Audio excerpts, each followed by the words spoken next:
Hello there. So here we are down at Ballintrae, just outside Girvan in Ayrshire, and we're on the hunt for Sawney Bean Cave. Now, we think it's down there somewhere, but finding a way down there is not going to be easy, and we've never been here before. But let me tell you a little bit about Sawney Bean on the way down there. Sawney Bean was born in the 16th century, and he didn't fancy working for a living, so he hooked up with Black Agnes, and the two of them moved into a cave just down here. And Sawney and Black Agnes, who was a bit crazy, would lie in wait on the road at the top of the hill, and they would mug passers-by, but they wouldn't just steal the money and the jewellery for the passers-by. They would drag the passers-by all the way down here into this cave, where they would dismember them and eat them. Sawney Bean was a cannibal. Now, over the next 25 years, Sawney Bean and Black Agnes had a family, and they were all incestuous. And at the end of 25 years, there was 45 of the clan, an incestuous, cannibalistic clan living in this cave. And over that course of that 25 years, they murdered and cannibalised over 1,000 people. How are you doing up there? Are you still on the road? No, I'm in the field. Alright, well come on down to this part of the field here. Now, Sawney Bean and his clan of 45 who lived here and lived off the flesh of the local people. 1,000 of them over 25 years. And during that 25 years, the villagers did notice people going missing, but they blamed the local innkeepers, who were the last people that saw the missing villagers alive.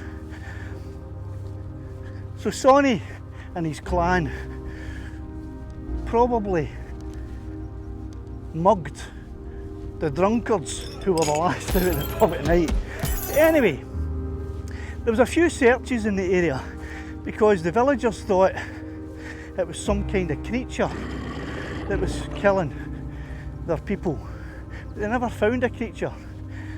And they went down and they actually found the cave, the entrance to the cave, but they didn't go in for whatever reason at the time.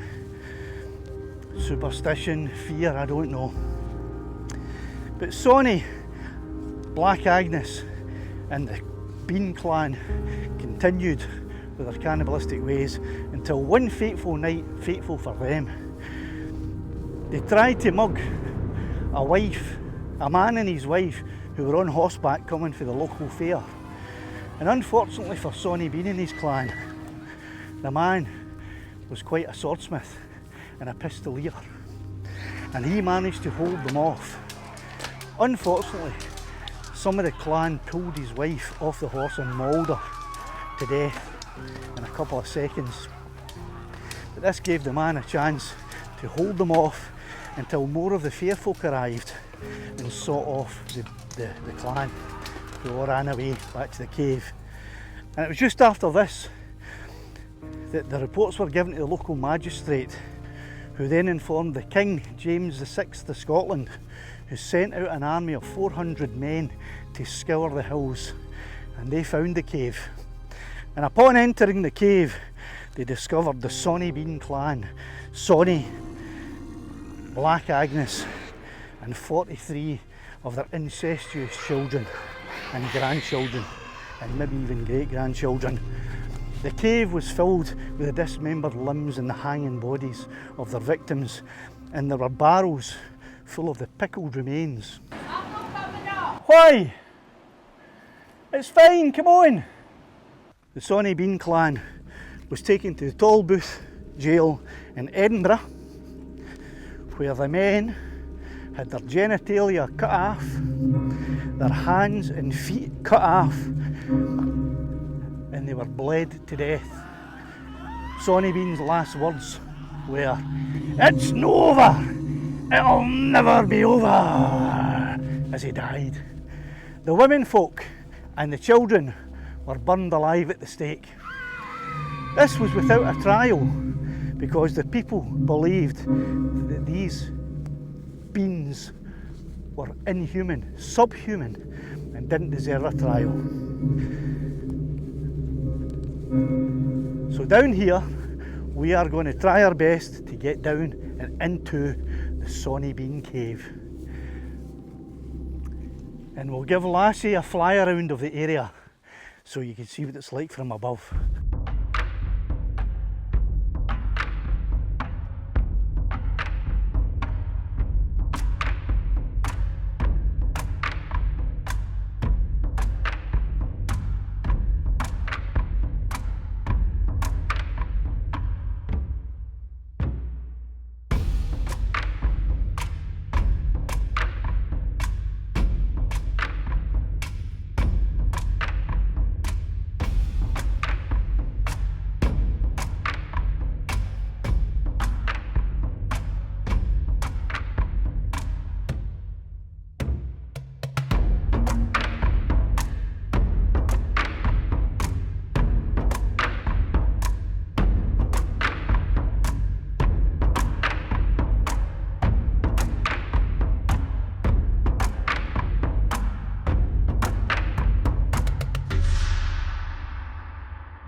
So here we are, we made it to Sawney Bean's cave, and the clan being the Scottish Cannibals.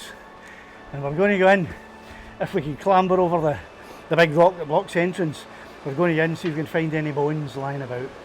Go on, let's go.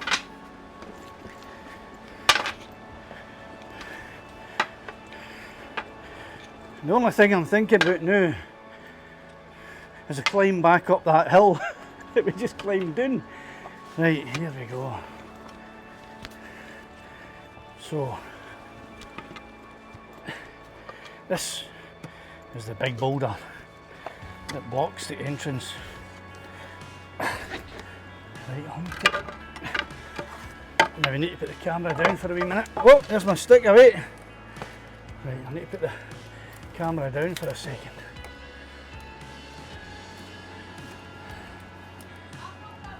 Why? It's fine, come on.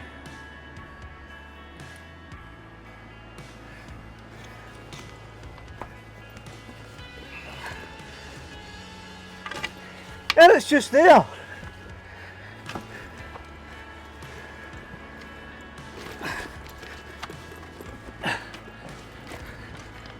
We just need to climb over this rock and that's us in. Why? Why are you not coming up? I am. You're not coming in with me? Right, I'm getting myself.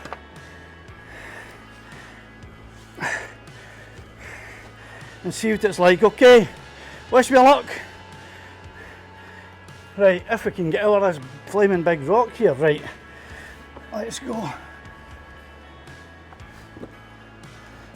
A wee bit of light. Right, so this is the cave where Sawney Bean and his clan of 45 remained for 25 years and lived on the remains of the people that they mugged and stole. It's a bit too dark there. I don't want to go any further, to be honest with you. I can't see, the light's not bright enough to go any further. But anyway, there's the insider. And it's a bit damp, a bit sloppy. So, about 45 people lived in here, so there's quite a few wee nooks and crannies and hidey holes, places to go. But I'm not going to do any of them today. Here you are, lady. Ooh. Right, so there we go.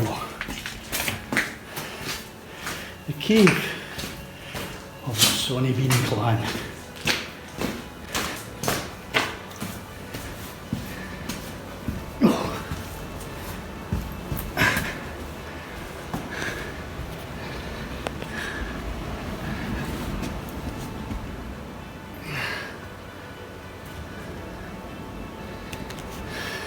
And that is that. So let's get back out.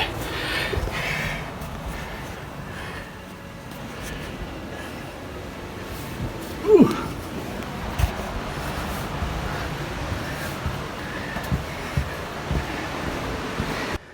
Right, now to try to clamber back out.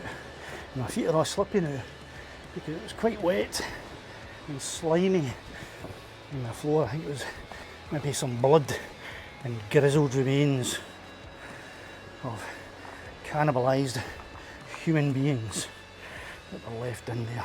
That has made the cave a bit slimy. Oh, jeez. Aye, absolutely fine. Whew. It's very, very dark in there. So that was it. I couldn't, I needed 2 hands to climb, so I couldn't carry one. I had one in my chest. No, I had to, no. Jink, I didn't think of that. So I had told Harry yesterday all about this cave, and he's dead excited about coming to it. No chance.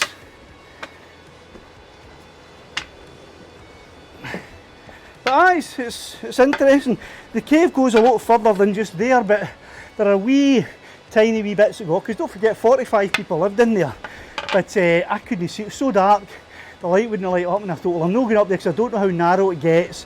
I don't want to be crawling, so I didn't go up any of the wee passageways. But aye, very interesting. So we'll go to the beach, I'll do a fly up around, and then we'll think about heading back up that flaming hill, eh? What do you reckon? Right, see if we can get back onto the beach in one piece. And these are the very same rocks that the Sawney Bean Clan clambered over, carrying dismembered bits of bodies to cook and to eat for their tea that night. Now, why they couldn't just have gone over there with a fishing rod and caught some fish, I don't know. But it seems that they got a taste for human flesh. And it is said that once you get the taste for human flesh, there's no going back. Right, so we're safely on terra firma now, back on the beach. And I think we'll go right over to the other side of the beach, looking at the direction of the sun, and have a set and lassie up and have a wee fly around. So just thinking, this bit of beach area, you want to hold that stick for a minute please? This bit of beach area here, it's reminding me of a scene from the original Planet of the Apes with Charles Heston. Have a look at this, where he rides along his horse and he finds the Statue of Liberty. Look. And I can just see him riding along there on his horse. And then he comes across this thing lying in the sand. It's the very end of I think it's the first Planet of the Apes, maybe the very end of the first one. And you hear him shouting, "No!" I like Darth Vader. Anyway, enough of this waffle, this nonsense. Let's get Lassie right up there. Here's that away from me.